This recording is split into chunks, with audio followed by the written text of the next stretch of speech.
The Battle of Patay stands out as one of the most unusual, and often misunderstood, clashes of the Hundred Years' War. People tend to describe it as the moment when French knights completely crushed, maybe even wiped out, the famous English longbowmen. Others go so far as to call it the greatest triumph of Joan of Arc's career, which is strange when you realize she wasn't even on the battlefield that day. So how can all of that be true at once? Can two completely opposite ideas really exist side by side? That's the kind of question we're going to dig into today. We'll look at what actually happened at Patay, why the battle turned into one of England's worst disasters during the war, and what it can teach us about how history is told. As always, feel free to jump into the comments. I really do believe open discussion is one of the best ways to learn about history. Of course, it also helps the YouTube algorithm, but more importantly, it helps all of us think a little deeper about what really happened. So with that out of the way, let's get started. The Battle of Patay was the grand finale of the lawyer campaign, something I covered in detail in the previous video about Joan of Arc.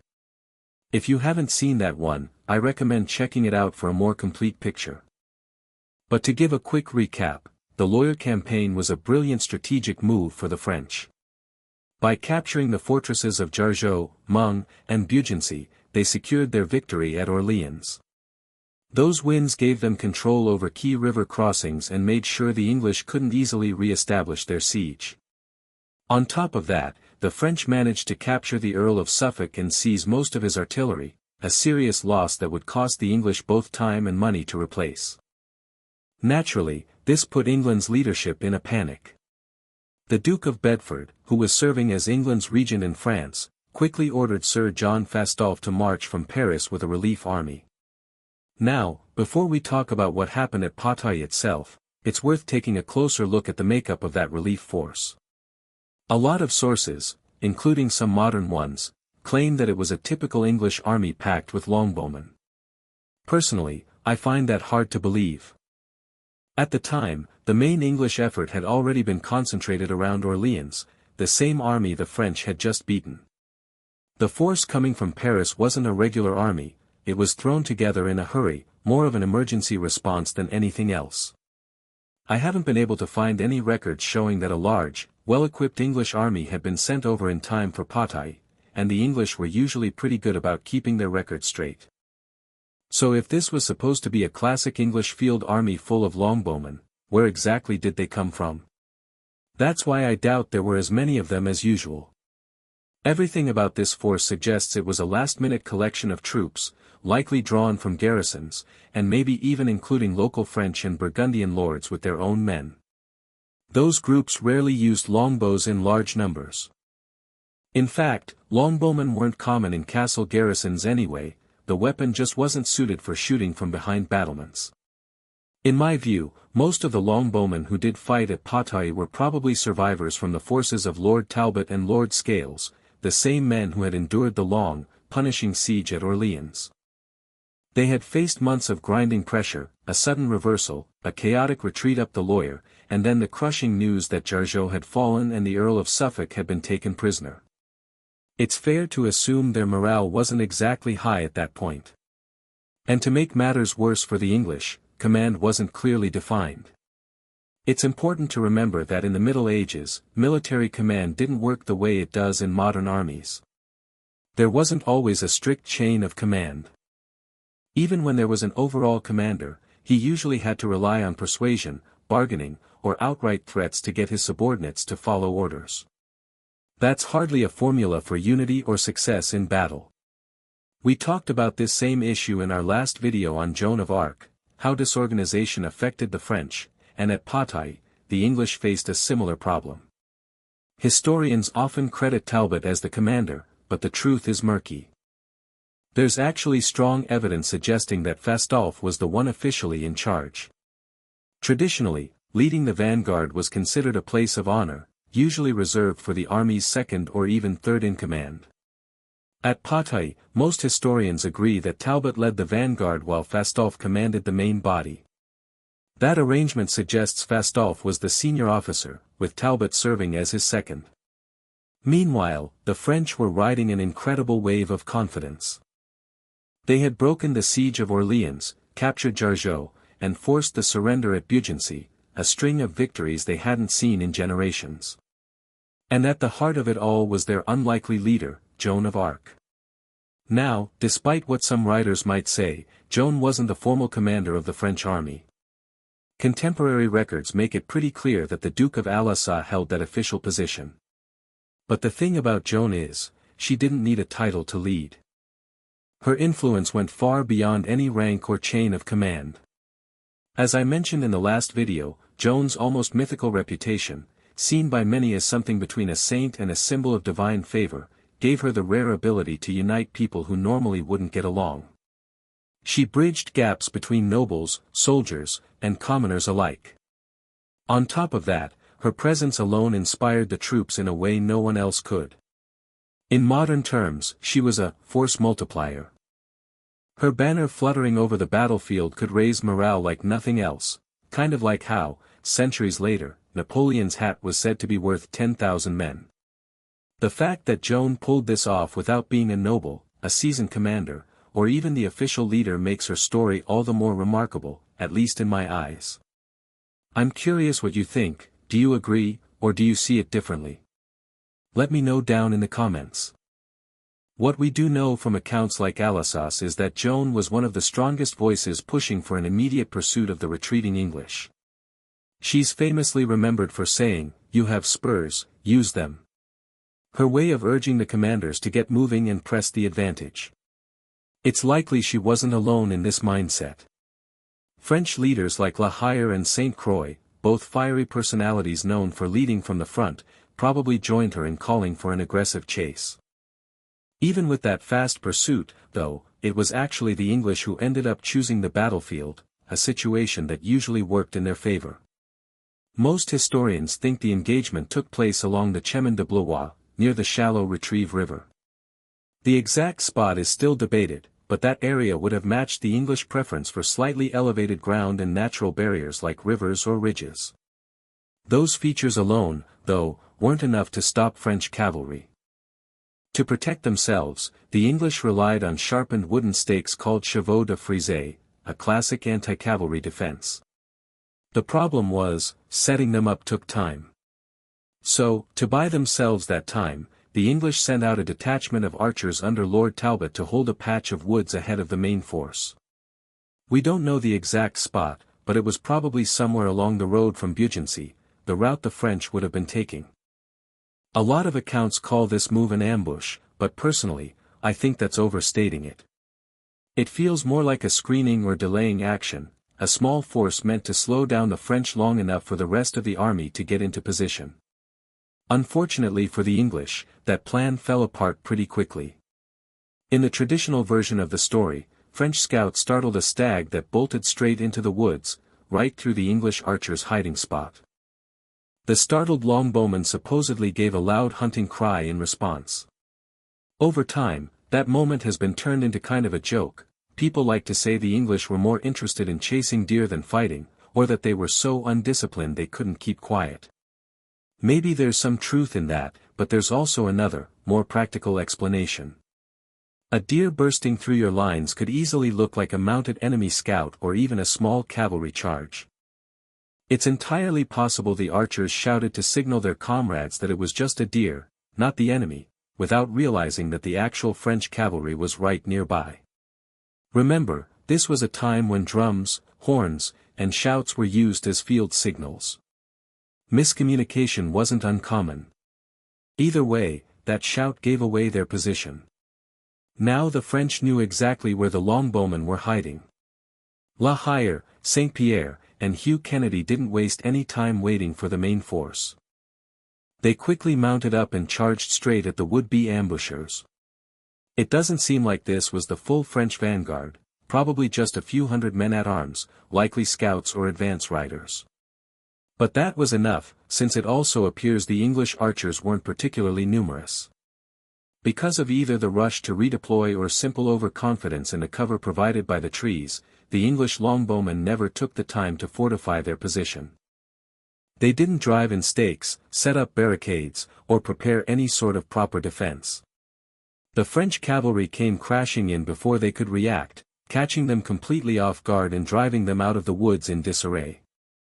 Most accounts agree that this was the moment Lord Talbot was captured, reportedly while trying to mount his horse in the chaos. Interestingly, several sources mention that he was taken without his spurs, which might suggest the English had only just finished repositioning and weren't expecting to fight so soon. Whatever the case, losing Talbot that early was a serious blow. The English had just lost one of their most capable leaders, along with a good portion of their archers, right at the start of the engagement. From this point, the historical record gets a little hazy. Some modern historians argue that the French launched a straightforward frontal assault. Others suggest the French vanguard hit from the flank or even from behind. Jean de Wavrin, a chronicler who was present with Fastolf's forces, wrote that the French struck as if from a great height. Many readers take that to mean the French charged down from a ridge, that they literally came thundering downhill. But that doesn't quite add up. The English were veterans when it came to battlefield selection, and it's hard to imagine them deliberately setting up on low ground. That would have gone against everything they'd learned from decades of warfare. More likely, Wavrin's phrase was just a bit of poetic exaggeration, his way of describing the sheer power and momentum of a full-speed cavalry charge. Still, there's another possibility. Maybe Fastolf really was caught out of position, unable to get his men into proper formation before the French struck. That would explain how quickly the English line collapsed and why the defeat turned into a rout. Even though the exact sequence of moves isn't perfectly clear, the end result absolutely is. The English never managed to build their defensive works, and without them, they were overwhelmed almost instantly. Most historians also agree that many of the English men-at-arms were still on horseback when the fighting started. That's unusual, since normally they'd dismount to form a solid wall of heavy infantry, protecting the longbowmen behind them. Without that infantry screen, the archers were completely exposed. Personally, I also think there were fewer longbowmen present at Patay than in a typical English army, which makes me suspect Fastolf might have been trying to form a more conventional line of mounted troops rather than his usual mixed formation. Whatever the exact plan was, it didn't matter, the French shattered it. Fastolf was the only major English commander who managed to escape the field. For that, he was later accused of cowardice by Talbot himself, after Talbot was released from captivity. But in truth, that accusation doesn't hold much water. The Order of the Garter cleared Fastolf of any wrongdoing, and honestly, it's far more likely he was just trying to salvage what was left of his army rather than throw more lives away in a hopeless fight. In the end, Fastolf got away with roughly 1,000 to 1,500 men, mostly mounted knights and men-at-arms. The rest, somewhere between 3,500 and 4,000 soldiers, were either killed or taken prisoner. So what exactly caused such a devastating defeat? The simplest answer is the lack of proper fortifications. Without those chevaux de frise and defensive stakes, the English infantry tactics, which depended heavily on protection from cavalry, completely fell apart. Army composition probably made things worse. A typical English army at that time was made up of more than half archers, with the rest being dismounted heavy infantry. But as I've mentioned before, I don't think that was the case here. We just don't have any evidence supporting the idea of a 4,000-man English field army at Patay with its usual proportion of longbowmen. In my view, the English at Patay were relying mostly on small garrison units, along with troops provided by their French vassals and Burgundian allies. That mix meant they simply didn't have the same dominance in archery that had carried them to victory in earlier battles. Even if they'd had time to dig in and set up their defenses, I honestly think this reinvigorated French army would have been a tough opponent to beat. But, as always, I'd like to hear what you think. Do you agree, or do you see it differently? Now, before we wrap up, we need to talk about Joan of Arc herself. After all, this whole series is centered around her story. So why is this victory, one she didn't even fight in, often credited to her?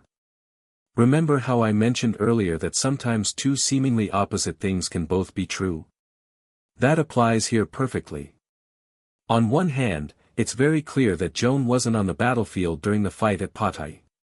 She was riding with the rear guard under the command of Arthur de Richemont, far from the vanguard that actually clashed with the English. In that sense, she didn't lead the charge or swing a sword that day. On the other hand, her influence on the outcome was undeniable. Joan may not have been physically present when the battle began, but she helped create the conditions that made that victory possible. As we've already talked about, Joan had a rare ability to unite the French leadership, men who often bickered or pursued their own interests. She was the one pushing hardest for a fast pursuit of the English, and that insistence turned out to be crucial. In war, timing can be everything. Think about how historians often mention the German delay in Greece as a key factor in the failure of Operation Barbarossa, or how Stonewall Jackson's timely arrival changed the course of the First Battle of Bull Run. Time has a way of deciding history. If Joan hadn't urged the French to move quickly, the English might have had just enough time to fortify their position, recreating the deadly conditions that had led to English triumphs at Crécy, Poitiers, and Agincourt. Beyond strategy, Joan's greatest contribution was her ability to inspire. The energy, the confidence, even the faith that the French soldiers carried into battle all traced back to her.